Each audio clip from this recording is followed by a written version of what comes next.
name is Alicia. I grew up on the West Coast. My name is Aya Salah. I'm a McGill graduate. My name is Ben. I sing in a band called Wrong Hands. Hi, I'm Taryn, a printer by trade. Bonjour, je m'appelle Geneviève, je suis québécoise francophone. Hi, my name is Malek Ilawi. I am a poet and a performer and a community organizer. Hi, my name is Melina. My mom is Quebecoise and my father is Italian. I'm Peggy Hogan, also known as Wally. I am Sam. I was born in Montreal and I've lived here for the last 26 years. My name is Omar Khan. I'm born and raised in Montreal, Canada. I'm Matthew Savage. I'm the vocalist for a band called Kennedy.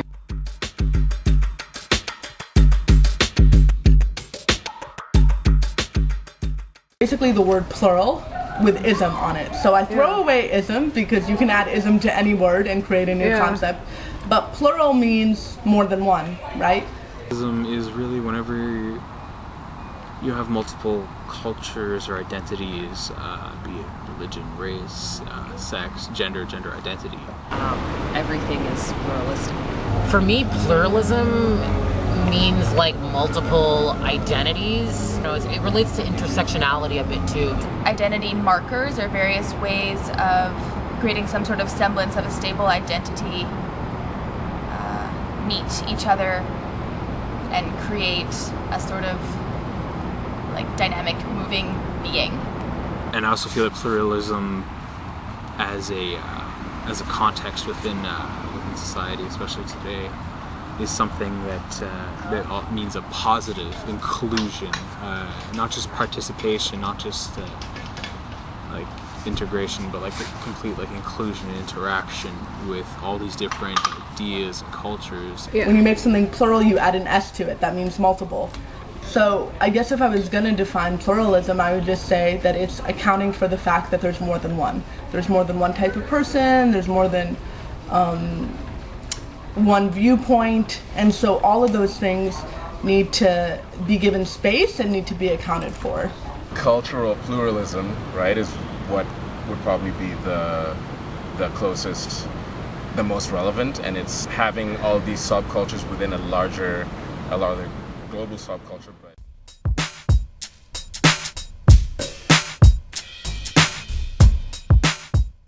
I think both the Canadian and Quebec contexts are pretty flawed. Ways in which, well, in Canada it's like there's one notion of who's Canadian and everyone else has to become like that. You can keep your food and your dancing and your dresses, but like generally there's this like white normative identity and culture that everyone in Canada has to aspire to. There's people that believe diversity is accepting everyone around and then seeing them all as the same. Well, I just believe that, like, specifically being in Montreal, one of the biggest advantages and one of the coolest things is the fact that there are so many different cultures. Within the context of Quebec, and everyone was talking about the Charter recently, and I think that it was so easy for the rest of Canada to kind of critique Quebec racism in a way that was like, we are not racist because we're calling Quebecers out for being racist. There's people that see all the differences, accept them for what they are, and acknowledge their beauty, and there's the people that deny anything that's different. And what's really cool is that we always teach each other to respect every different culture, every different practice, and I think that's very rare, that if you grow up in different countries or even in Canada in different areas, people will never see someone wearing a hijab, someone will never see someone wearing a turban. And I think I'm for diversity, but diversity that respects different communities and respects the inequalities of the histories of the last 300 or 400 years here and around the world. Diversity is acknowledging that everyone is the same and different in their own ways, right? Like, we're all human, we all deserve a certain basic rights.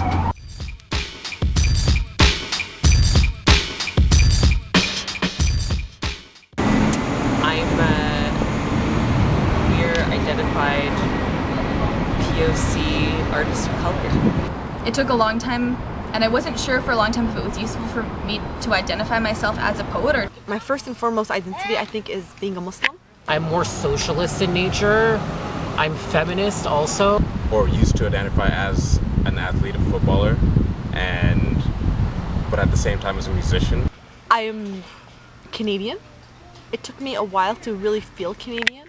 Mettons que je m'identifie beaucoup à la culture québécoise comme telle, puis à quelque part montréalaise. You can identify with a bunch of stuff, but then you can be feminist too, and that's just another one of your identities. I definitely identify very closely to the community here in Montreal, as well as being, you know, a Canadian. More involved in football subculture here, just because it's like it's my thing, and it's like there's not so many people that do it. There's so many things that go into identity. I think that being a Muslim is a huge part of it. I think that being a woman is a huge part of it.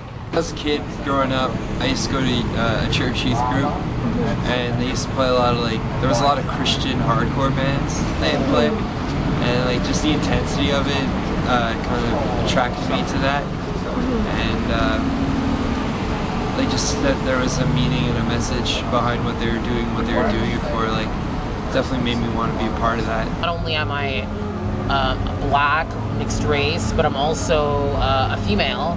I'm really proud to embrace my Palestinian heritage. That totally came out when I learned our authentic folk dance called Debke. I enjoy hockey. I like a lot of things that Canada likes, and I identify myself a lot as more of a Canadian person than anything else. I think everything I do flows out of my identity.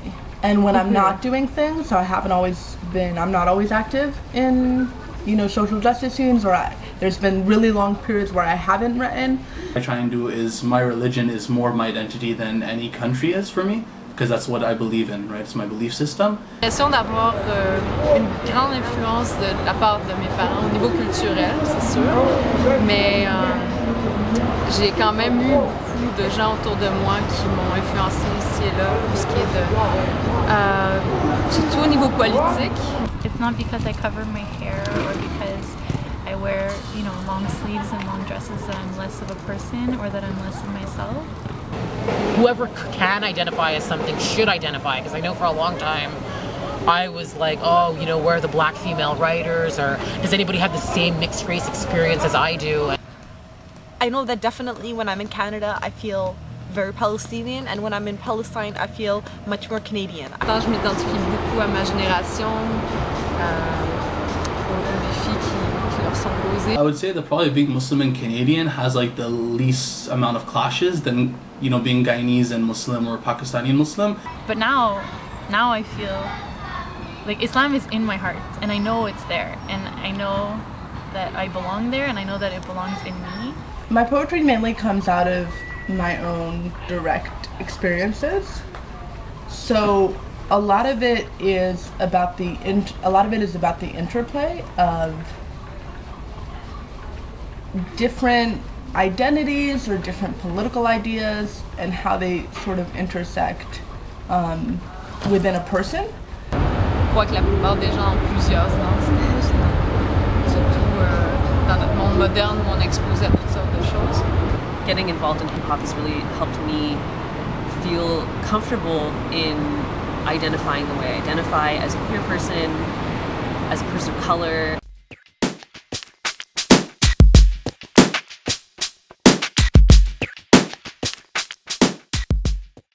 I think that what's beautiful about being Canadian is that there's no one way of defining it, right? Being Canadian has a lot to do with being a person that's born and raised in Canada. When I talk about hip-hop, I think it's one of the most relevant, magical, sincere, exuberant forms of self-expression.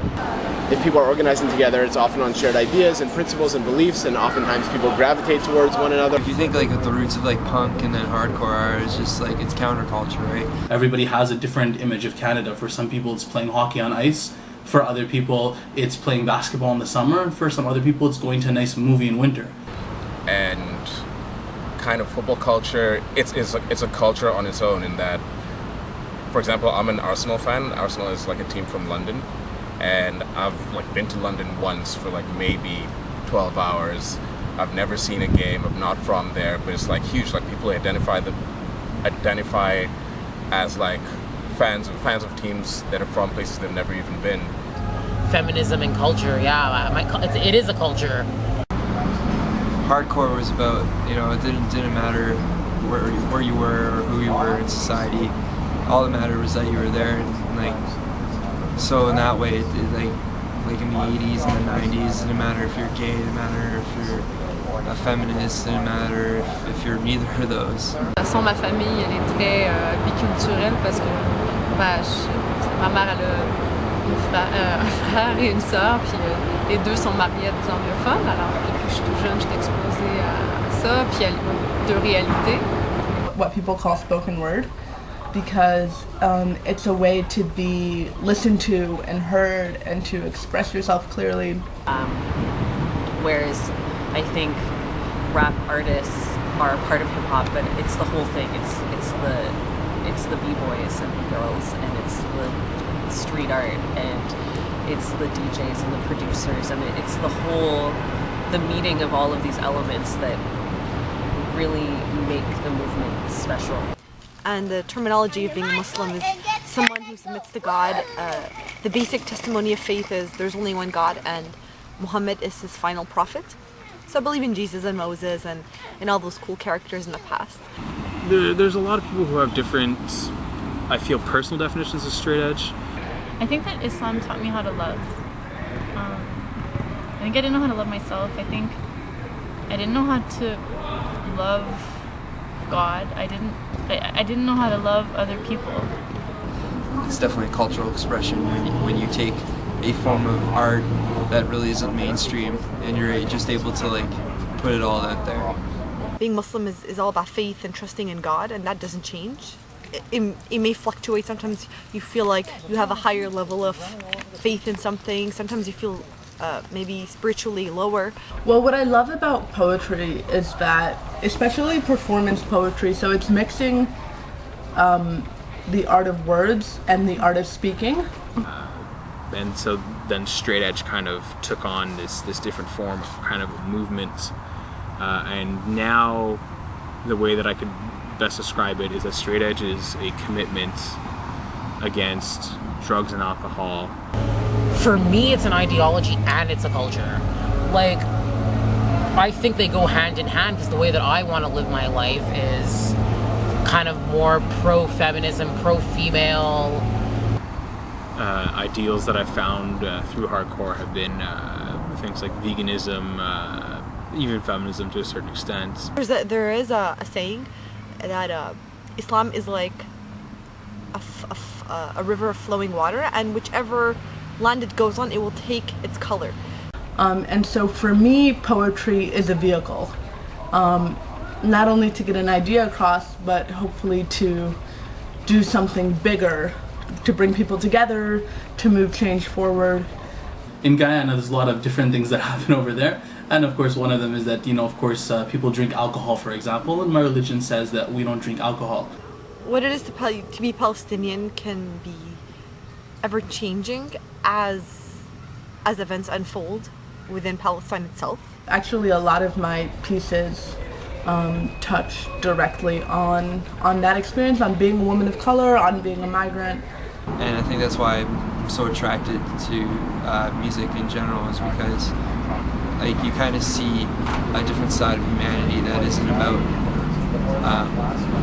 money or the 9 to 5 or anything like that. Just cultural expression can be a way of people identifying with one another or identifying themselves in other people. Even if you just look at the different genres of rap music, like you have your conscious rappers, you have your old school rappers, you have your people that are inspired by, like Ice Cube style NWA rap, and then you have your Zulu Nation peeps, and then there's trap music now, and then even within trap, there's like EDM trap. Writing poetry feels like a way for me to survive and to grow and learn. By participating in hardcore, by being in a band, I sort of explore those ideas more in depth because I'm in a position to say something and for other people to hear it. For a long time, before really researching Black music and Black history, I didn't understand a lot of the times that I felt othered or marginalized. But what it is to be Muslim is something that is sort of stable. It's the foundation of what I stand on. Being the kid in Nairobi who's like listening to the Beatles and like the Rolling Stones in Nairobi, where like at like 12 years old, where everyone else is like listening to Lil Jon and listening to primarily rap, right? Like you kind of find yourself within that subculture. Anybody who studies black music, it's a disservice to them if they don't get into black history. Something as simple as like the principles behind the civil rights movement, or like what is Afrocentrism? I don't really know what culture means. I don't know if it's useful to me, but someone else does, and they read a poem and they're like, oh, I identify with that, and that's because we share this same culture or something. Then like I'm glad that that's a meeting point. Islam can be as Palestinian as it can be as Canadian, as it can be Saudi Arabian, as it can be anywhere, anything else around the world. In social justice and in activism, you're critiquing culture that already exists, that is unfair in some way, or that's hurting people in some way. And a big part of that, and a big part of poetry, is also imagination. And so you're not only critiquing culture, but you're providing a vision of what a different way to do it might be like.